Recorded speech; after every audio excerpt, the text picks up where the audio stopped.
aking pagkasi ay nasa inyo. Hindi kayo masasalin ng mga tagalabas.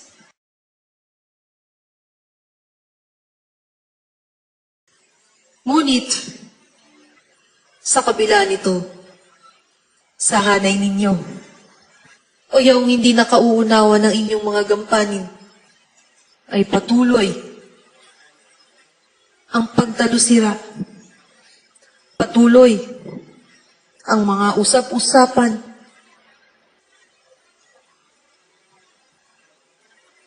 Panahon na upang hilumin ninyo ang inyong mga sugat. Huwag na ninyong hintayin na buwagin ko kayo. Kayo na lamang ang inaasahan ko. Huwag na kayong magsariling diwa. Huwag na kayong magsariling isip. Kung hindi, mapapabilang kayo sa mga mapaparusahan.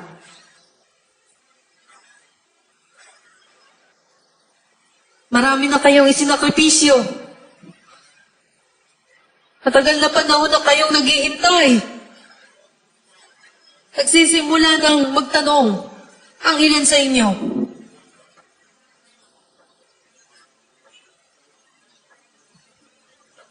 Hindi ba ninyo nauunawaan? Inilagay kayo sa gitna ng gampanin ito. Sapagkat katutubo sa inyo ang pagiging matyaga, matiisin, masunurin, ang pananampalatayang wagas, ang pag-ibig sa mga kakapatid. Ngayon pa ba kayo susuko? Ngayon pa ba kayo tatalikod?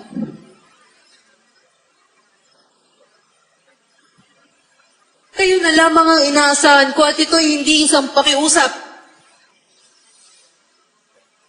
Naririyan kayo sapagkat tungkulin ninyo ang sumunod. Ang galit ko ay may hangganan. Pag-ibig ang isusukli ko sa inyo. Kung kaya, nakagupit ko man kayo ngayon. Nagdaraan man kayo sa maraming pagsubok. May pagdududa man sa inyong isip. Nakikilos man ang inyong mga puso't damdamin. Pero sinasagip ko kayo. Huwag kayong bibitiw. Humawak kayong matibay sa aking braso. Ayoko kayong mahulog sa kapamakan, sa kaparusahan. Linisin ninyo ang inyong mga sarili. Lahat ng masasama ninyong isip, masasamang salita, panghuhusga, iwaksin na ninyo. Gawin ninyong karapat-dapat ang inyong mga sarili. Huwag kayong magmapuri sa inyong mga sarili. Awa lamang ito. At biyaya. Para sa inyong lahat. Isang iglap. Maaari ko itong alisin sa inyo.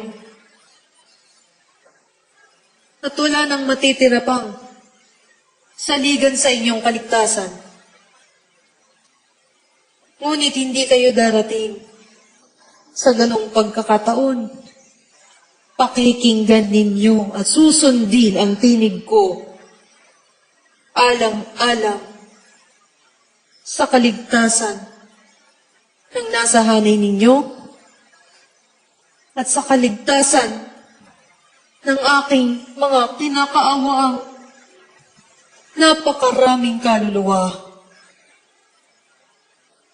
Maganda kayo. Maganda kayo sapagkat lulusob. Ang mga kaaway hindi para lupigin kayo, kundi para lalo ninyong mapatunayan ang hiwagang ipinagkakaloob ko sa gitna ninyo. Sa mga nagdududa, nawawala ng pag-asa. Hindi na makapaghintay. Kumukutya, nanunukat, nanguhusig at nauupat. Huwag na ninyong hintayin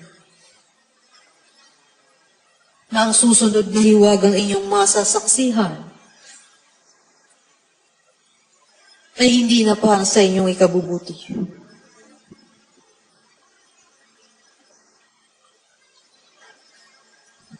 Manumbalik na ang mga dapat manumbalik.